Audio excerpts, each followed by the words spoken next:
Bueno, y cambiamos un poco de tema, si les parece. Nos enfocamos un poco en la calidad de vida, en nuestra salud y también las noticias de salud en nuestro país. Para esto estamos en contacto con el doctor Adrián Rosa, quien es comunicador en salud, es sexólogo, por supuesto, de la UBA. Le vamos a dar la bienvenida. ¿Cómo está, doctor? Buen comienzo de semana, doctor. El lunes, Julieta, para vos y para todos los televidentes. Así es. Bueno, vamos a hacer mención a algo que está realmente preocupando en este momento, que es el brote de Legionela allí en Tucumán. Vamos a echar un poco de luz acerca de esta bacteria, ¿no? ¿Cómo podríamos definirla para comprender bien lo que es y lo que está causando, doctor, en este momento? Bueno, primero llevar tranquilidad a la gente, sí, porque es una bacteria que ya existía, que en el año 77 hizo un brote en Estados Unidos en una convención y a partir de ahí se le empezó a estudiar más. El contagio interhumano es muy poco frecuente, por no decir imposible, porque en medicina no se puede decir que algo es 100% seguro. Pero tengan tranquilidad con esto. Y el riesgo sí es en lugares donde el aire está contaminado, porque es una bacteria que crece en la humedad. Es decir, en agua contaminada, en lugares, piletas o lugares de recreación donde el agua no esté cuidada, y en este caso se cree que por el aire acondicionado, por las cañerías, esta humedad pasó y lamentablemente el equipo de salud y los pacientes no hay una buena higiene en estos lugares, y esto es porque se generó el brote, Julieta. Claro, o sea que lo que propició, digamos, el contexto para que esta bacteria no comenzara a andar nuevamente, a circular nuevamente, sería la falta de higiene, ¿no? En un espacio como el que se dio. Mira, hay un antecedente del año 2013 en nuestro país, en el Hospital de Carmen de Areco, donde lamentablemente fallecieron también 2 enfermeras. Es decir, el índice de mortalidad se estima entre un 5 o 6%, bastante similar entre hombres y mujeres, pero el riesgo lo tenés en personas inmunosuprimidas, adultos, personas en tratamiento por alguna medicación específica o que tengan alguna patología que puede predisponer a vulnerabilidad, ¿no? Bien, entonces concretamente, ¿cómo se transmite, doctor, esta bacteria? Bueno, ingresa por el aire cuando, por ejemplo, llega a los pulmones. Es decir, el problema es que llega a las vías aéreas o los pulmones.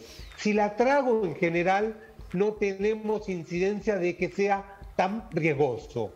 Y después generalmente da un cuadro más banal. Es decir, cansancio, náuseas, vómitos y malestar general. Pero después puede aparecer con estos graves, en un porcentaje menor, que es dificultad respiratoria, esta famosa neumonía bilateral, que no la genera solo el COVID, sino también, en este caso, lo genera esta bacteria. Y bueno, acá es importante el tratamiento rápido, que con antibióticos, porque es una bacteria, y con esta forma se va a combatir. Pero bueno, lamentablemente 6 fallecimientos, 19 personas afectadas en nuestro país y se sigue controlando, ¿no?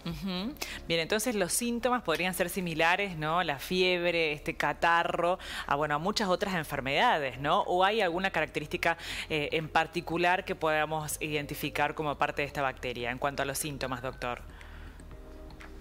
Tiene similitudes porque podríamos decir como una gripe leve. Esto es lo que pasa en la gran mayoría de las personas, es decir, hay que tranquilizar a la sociedad, ¿no? Porque venimos del agotamiento pandémico, del COVID, entonces tranquilicémoslo con información real.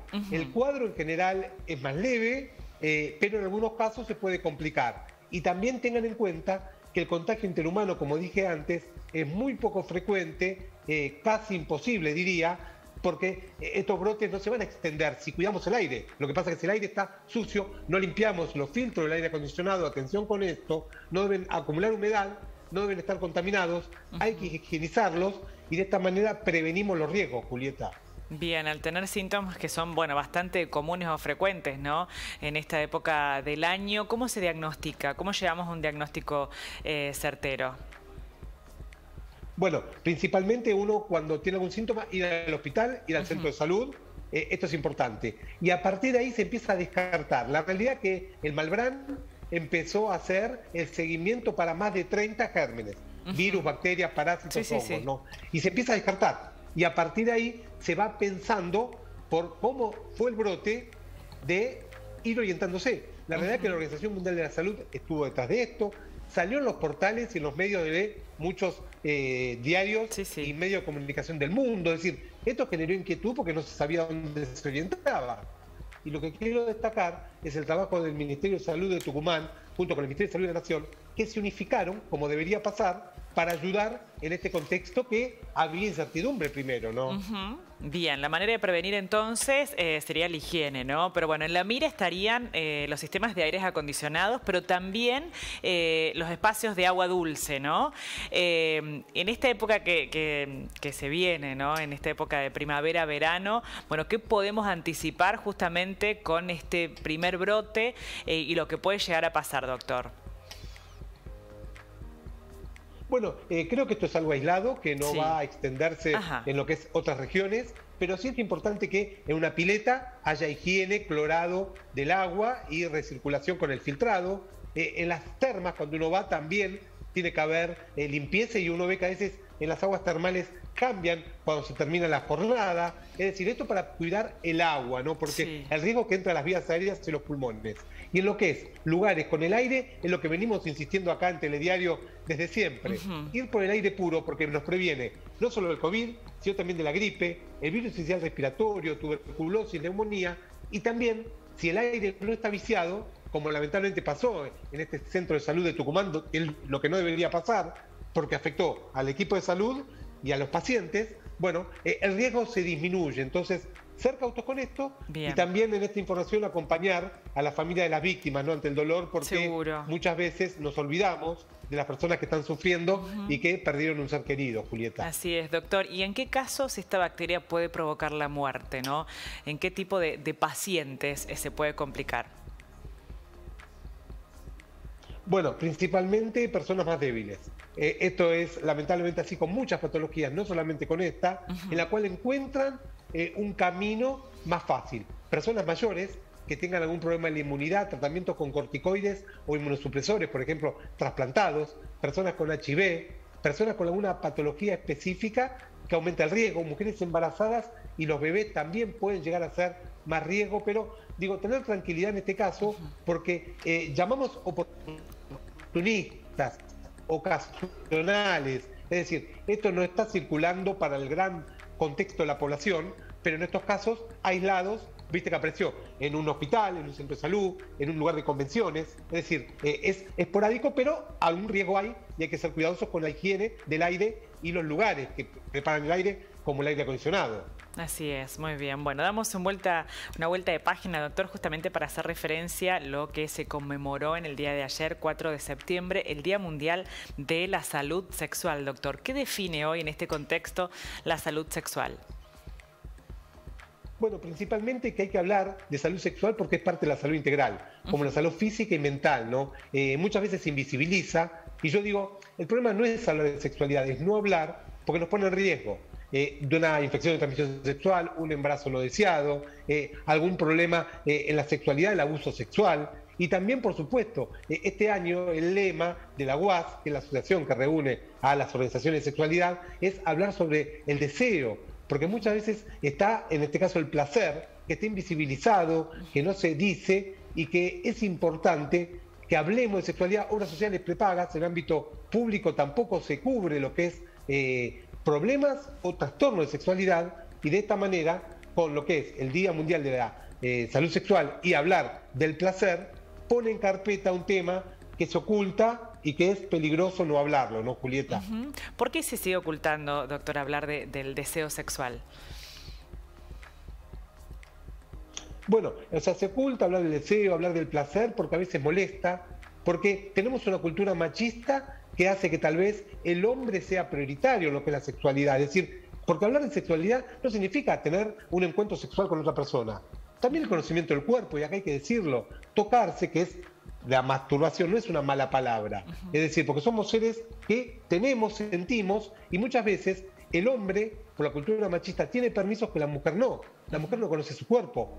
Y también el equipo de salud, guarda acá, hay que hacer un mea culpa. Cuando una mujer va al ginecólogo, se le hace un control, se le hace la mamografía, el Papá Nicolau, pero no se le pregunta por sexualidad o lo que le está pasando. Y a veces el cuerpo habla por lo que uno vive en la vida cotidiana, ¿no? Prevenir, justamente, hablar para prevenir, para informarse, para construir, ¿no?, esa calidad de vida y esa salud sexual también, que imagino que se construye como lo es la calidad de vida también, doctor, ¿no? Exacto, y por ejemplo, ayer hicimos un vivo que la gente puede entrar al Instagram de Sexólogos UBA, que está grabado, Sexólogos, acuérdense la última con una X, donde estuvimos hablando de este tema con la participación de destacados profesionales formados en el posgrado de la Facultad de Medicina de la UBA, así que van a aprender y conocer, así que me parece lo que vos remarcás es interesante. Julieta, hablemos en cada familia, hablemos en las escuelas con la ESI, hablemos en los medios y en las redes sociales, en toda la sociedad para cuidar, porque de esta manera evitamos problemas, porque la concientización educa y cuida. Y también el rol de las redes sociales hoy con la hipersexualización que tienen, que lo venimos hablando tiempo acá, ¿no? La comunicación es parte de la sexualidad. Así es, doctor. Bueno, y volvemos a hacer referencia para que lo vayan agendando las próximas jornadas para el 1 de octubre, ¿verdad? Exacto. El que quiere entra al mail o manda un mail, jornadasexuba@gmail.com. Vamos a estar organizando coinonía con Sexólogos UBA, con la Facultad de Medicina en forma virtual y también la sexualidad de la Facultad de Medicina. Es virtual y presencial. Y es la 9ª jornada de Educación Sexual Integral y Sexualidad, así que están invitados a participar. El costo es muy económico, 2.000 pesos, 50% para estudiantes, que es por los costos organizativos de tecnología y de alquilar el espacio, que es en la Facultad de Medicina de la UBA, en nuestra casa madre, así que será un honor y un placer. Yo voy a estar hablando sobre lo virtual y es real, así que a estar atentos, y otros profesionales también estarán exponiendo, Julieta. Muy bien, doctor, lo agendaremos entonces. Le mando un abrazo, muchísimas gracias por este tiempo y por el encuentro de cada lunes. No, es un placer y que sigan bien. Hasta luego. Igualmente, adiós. Hasta pronto, doctor.